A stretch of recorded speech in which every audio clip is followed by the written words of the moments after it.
There's an invisible line between healthy desire and self-destructive behavior, between enjoying sexuality and using it as an escape mechanism. And when a woman crosses that line, the patterns are unmistakable.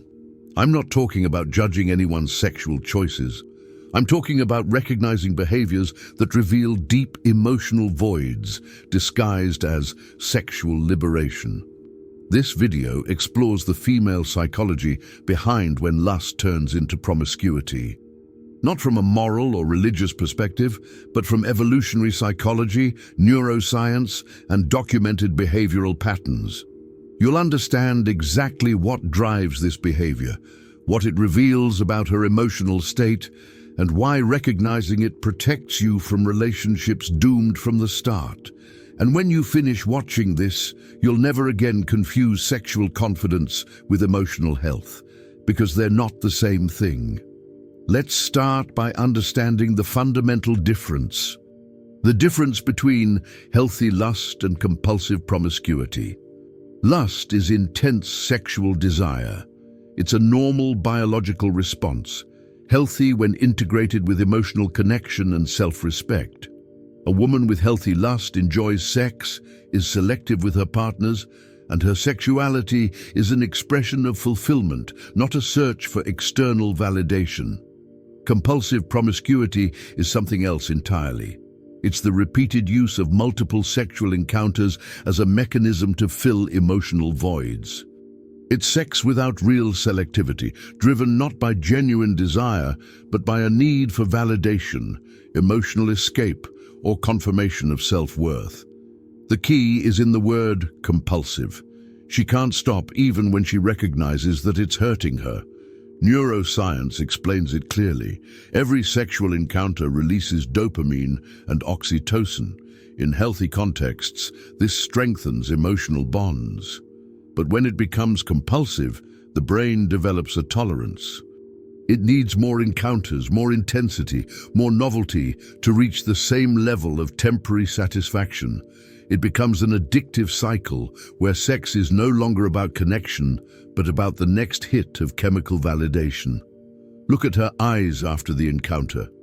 A woman with a healthy sex life is present, connected, and satisfied on a level that goes beyond the physical. A woman who uses sex compulsively has that empty look you recognize in any addict after use, a superficial satisfaction that lasts for minutes before returning to emptiness. Sign number 1. She seeks validation of her worth. In the amount of male attention for her, self-worth doesn't come from achievements, character, or purpose. It comes from how many men desire her. Her self-esteem rises when she receives sexual attention and plummets when that attention dwindles. So she needs a constant supply. It's not that she genuinely enjoys each encounter. She needs confirmation that she's still desirable. This pattern typically develops during adolescence, when a girl discovers that her physical appearance elicits immediate responses from men. She learns that she can gain attention, validation, and temporary power through her sexuality. And if she doesn't develop other sources of self-worth, intelligence, skills, character, this mechanism becomes her primary tool for interacting with the world. Observe how she responds when she's not the center of male attention in a social setting. An emotionally healthy woman is comfortable being occasionally invisible. But a woman whose self-worth depends on sexual attention becomes anxious, aggressive in seeking that attention, or emotionally unbalanced when she's ignored. Sign number 2. Uses sex as emotional anesthesia. Whenever she faces stress, rejection, failure, or any uncomfortable emotion, her response is to seek a sexual encounter. It's not desire, it's escape. Sex becomes her version of alcohol, drugs, or any other substance people use to avoid feeling what they need to process. This pattern is particularly insidious because modern society has reframed casual sex as female empowerment. She then has a cultural narrative that allows her to justify self-destructive behavior as liberation. "I'm taking control of my sexuality," she says, while using that sexuality to avoid taking control of her emotions. Observe the pattern. After a breakup, instead of processing the grief, she seeks multiple encounters within days or weeks. After losing a job or facing family conflict, instead of confronting those emotions, she disappears into dating apps. Sex isn't the problem. It's a symptom of an inability to process emotions without escaping. Sign number 3. Cannot distinguish between sexual attention and personal worth. When a man shows sexual interest in her, she interprets it as recognition of her worth as a person. When that sexual interest ends or diminishes, she experiences it as a complete rejection of her. She lacks the ability to separate "this man wants sex with me" from "this man values me as a human being." This confusion develops when, for years, the only consistent attention she received from men was sexual. No one was interested in her mind, her ideas, her dreams, only in her body. And eventually, she internalized that her body is all she has to offer. So she offers it repeatedly, hoping that eventually someone will see beyond that. Observe how she talks about past encounters. If she describes each man by how he made her feel about herself, "He made me feel special. He made me feel desired." Instead of describing genuine connection or compatibility, you're seeing this pattern. Her experience of sex is entirely centered on external validation, not mutual connection. Sign the poor history of post-sex regret without behavioral change. After many encounters, especially the more compulsive and impersonal ones, she expresses regret. "I don't know why I do this. I feel empty afterward. This isn't what I really want." She has moments of clarity where she recognizes that her behavior doesn't make her happy, but that clarity never translates into real behavioral change. This is the classic pattern of addiction: awareness of the problem without the ability to change the behavior. The compulsion is stronger than the conscious will to change. And each cycle of behavior regret repetition reinforces the feeling of powerlessness over one's own life. The psychology of trauma offers an explanation. Many women with this pattern have histories of early sexual abuse, dysfunctional family relationships, or deep emotional rejection during formative years.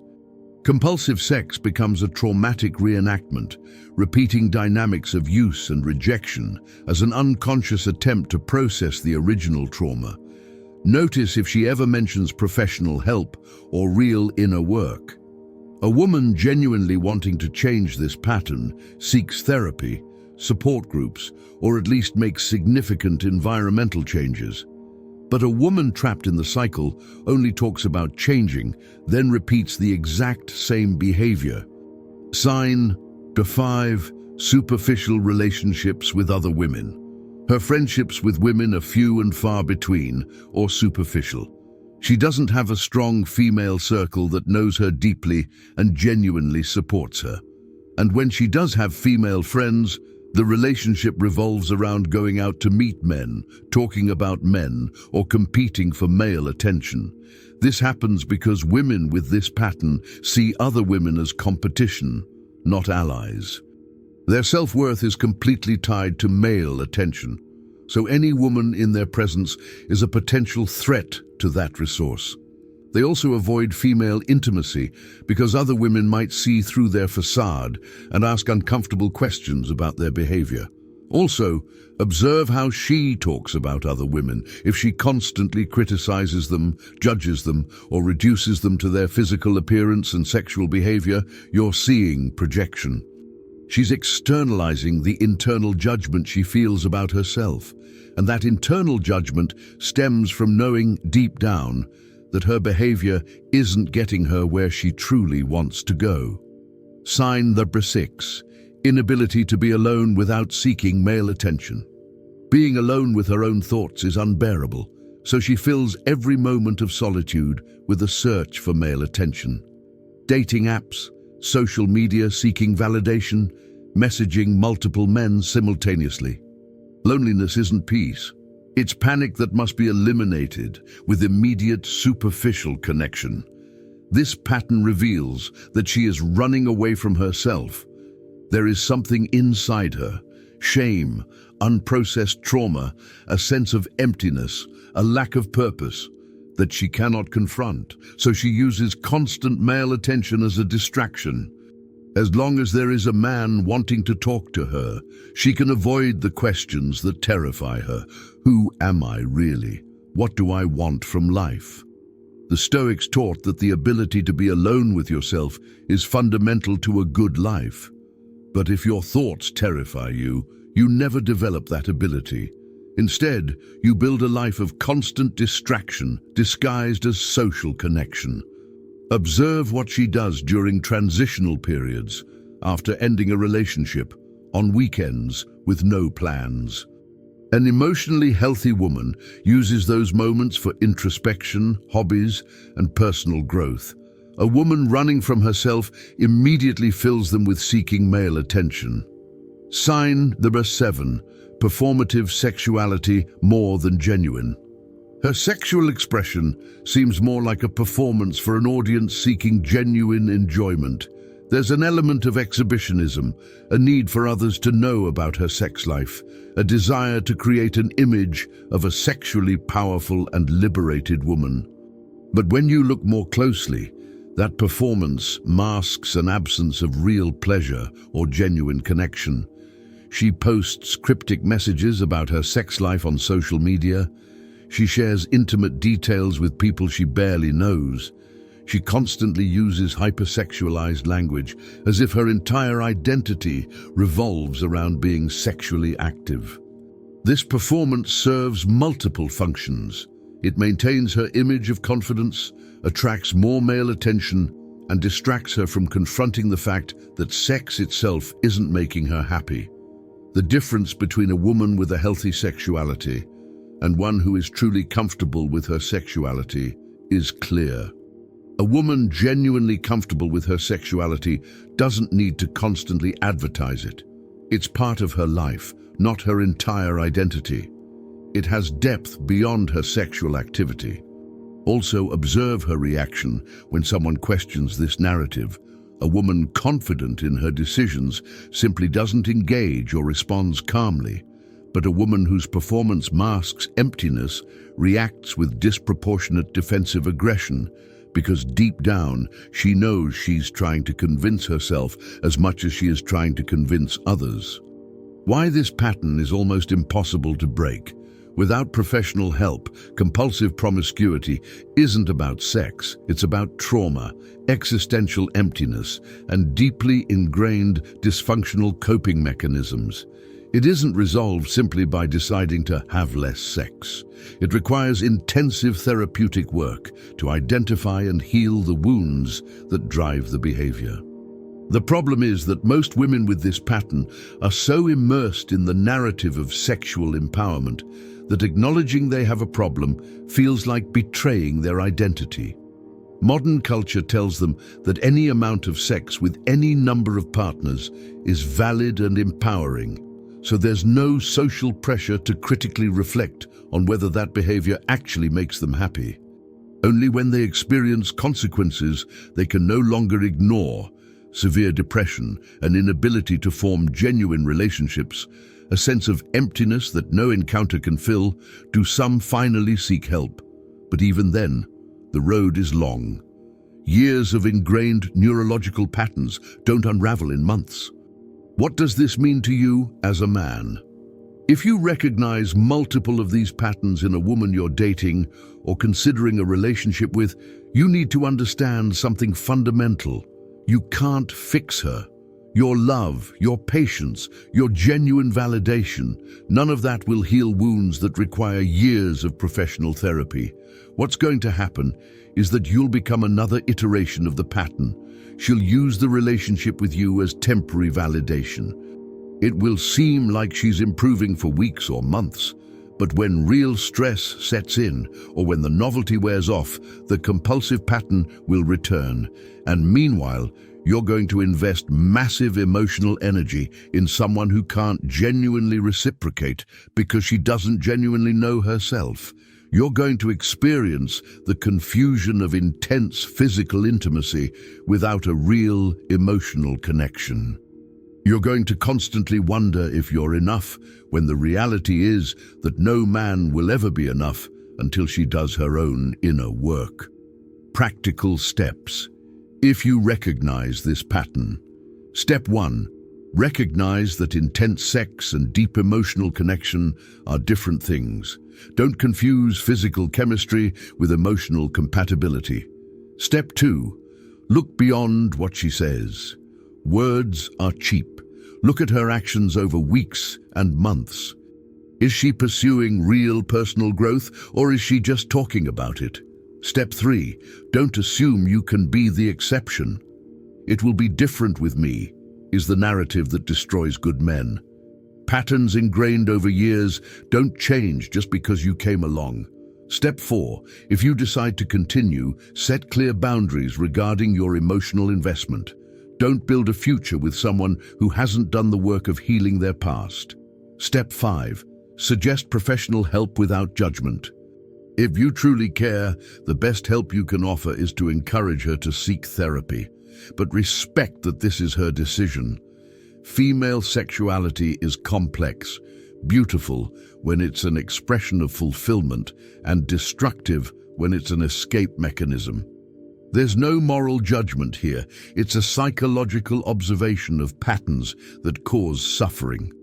And your ability to recognize those patterns protects you from investing in relationships doomed from the start.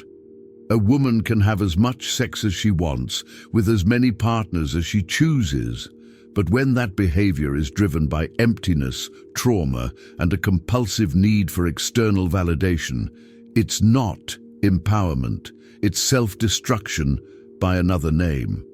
And your compassion for her situation doesn't mean you should sacrifice your emotional stability trying to save her. If this content helped you understand dynamics that previously confused you, subscribe to this channel. Every week, we explore relationship psychology without filters or moralizing, just observable patterns that help you make informed decisions about your life. Tell me in the comments, how many of these signs have you observed? Just put the number from 0 to 7. Remember, recognizing these patterns doesn't make you insensitive. It makes you aware, and awareness allows you to choose relationships that nourish you instead of draining you. The question isn't whether these patterns exist. They do, and you've just seen them clearly. The question is, what are you going to do with this information?